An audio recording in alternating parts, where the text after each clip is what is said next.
So ngayon po, ito po nga si Marco Beta, hindi nga po talaga papayag na parang alam mo yung ayaw niyang pumayag na hindi mapasok sa sa Witness Protection Program etong mag-asawang Diskaya. Dahil po dito sa nakaraang DOJ budget hearing, pinipilit na naman niya. At sinasabi niya may favoritism daw ang DOJ. Ito po yung dati niyang Pin down the masterminds behind the corruption scandal. The DOJ reiterated its past requisite for admission to the WPP. Hindi ko dinidepensa ng mga tao ngayon. Opo. Ginawa ko lamang yon doon sa nalalaman ko na ma-identify natin ang pinaka-mastermind dito. Yun lang, wala nang iba. Opo. Kung gusto nyong ang ma-identify, puro butete at saka sapsap, bahala na kayo sa buhay nyo. Halimbawa po, sa pagitan po ng pagpapalitan ng statement mula sa witness, sinabi ng isang witness, 'di ba? Kasama ako sa sindikatong ito. 'Di ba? At dahil sa kumita ako dito sa pagsali ko sa sindikatong ito, kumita ako ng 10 milyon. Kuwasa ho ba naman hindi pa kukuhanin ng DOJ bago siya matanggap sa Witness Protection Program? Mga practical na aspeto lang po, Your Honor. As the DOJ evaluates requests to be covered by the WPP, the agency is pushing for a higher budget for witness protection next year. It also wants to save House witnesses under the Senate's protection. That's why we are formally, we will soon file something formally that once we have accepted all of these whistleblowers as protected witnesses, without according them state witness status, we be allowed to be responsible for their protection in our safe houses.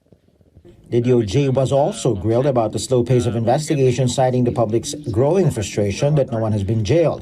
The DOJ insists they are pursuing all leads offered by whistleblowers, but the agency admits no politician has been covered by an asset freeze order in connection with the flood control probe. I think the freeze orders have not touched politicians. I mean government officials like DPWH officials are already part of the freeze orders. And we have secured 6 freeze orders already. That includes the officials of DPWH, some of the contractors, and some of those involved in the kickback mechanism. Meanwhile, Senate President Ayan, no? Pinagpipilitan pa ni Marco Beta na talagang mapasok sa Witness Protection Program etong mga Diskaya. Bakit mo naman gugustuhin na mapasok yung mga yan? Alam naman natin na kaya lumala ang korupsyon dahil sa kanila. Umamin sila, nagbabayad sila ng advance sa mga komisyon ng mga politiko. DPWH, nang nanunuhol sila para sila ang manalo sa bidding. Diba, bakit mo yan? Bakit mo gustong ipapasok? Hindi nga po pwede yan sa Witness Protection Program. At dapat talaga maibalik ang kanilang mga kayamanan. Actually, yung malaking nilang building doon sa Pasig, yung may opisina ng St. Gerard yata yun, saka St. Timothy, yun dapat ma-sequester yun ng gobyerno. Dahil yan ay na-acquire nila dahil sa korupsyon. The Diskayas were never going to qualify as a state witness. Yan ang katotohanan yan. Habang nagpapanggap na cooperating witnesses ang mga yan, isang bagay po ang maliwanag. Hindi sila inosente. Hindi sila whistleblowers. At lalong hindi sila pwedeng gawing state witness. Sila mismo ang kumita ng bilyones sa flood control scam. Marco Beta, maawa ka naman sa mga Pilipino kung hindi yan mapapakulong at parang ang gusto mo pa maging witness pa yung mga yan. Sila ang contractor, sila ang sumalo ng pondo, sila ang nag-deliver ng ghost at overpriced projects. Most guilty sila, hindi sila least guilty. At yung ledger na hawak nila, nasaan na? Matagal nang hinihingi, pero kailan lang nila biglang kinuha? Biglang lumabas. Tapos, tipid na tipid pa yung mga pangalan. Hindi pa authenticated, hindi consistent at halatang pili lang kung sino ang mga isasabit at sino ang poprotektahan. Pinakamalaking tanong ngayon, bakit wala silang binabanggit na kahit isang Duterte era DPWH official? Bakit ba? Yan ba ang kanilang kasunduan with Marco Beta? Ha? Hindi nyo ba napansin yun? Walang binanggit ni isa na kakampi ng mga Duterte? Abay, di ba't nga abogado mismo nitong si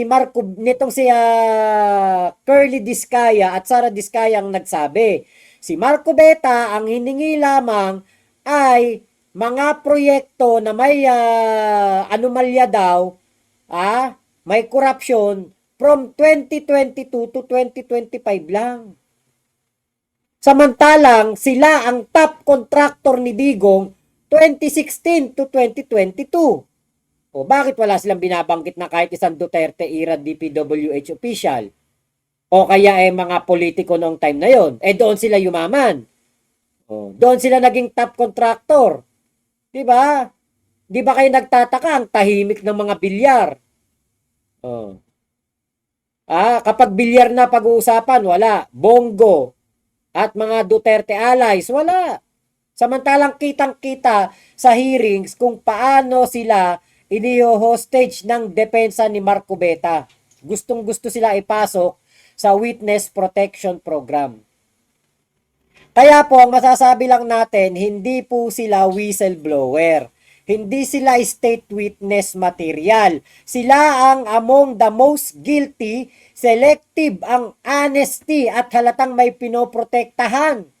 Ang narrative nila, sirain ang ilan, iligtas ang tunay na nagpayaman sa kanila. Huwag po tayo magpaloko. Ang pinaka-guilty, ang pinakamalakas magtago. The Diskayas were never seeking truth, only protection. Para po, maproteksyonan nila ang kanilang mga kayamanan. Ang mga kayamanan na kanilang nakuha noong panahon ni Digong. Top contractor sila ni Digong. Kaya bakit mo pagpipilitan, Marco Beta, na maipasok sila sa Witness Protection Program?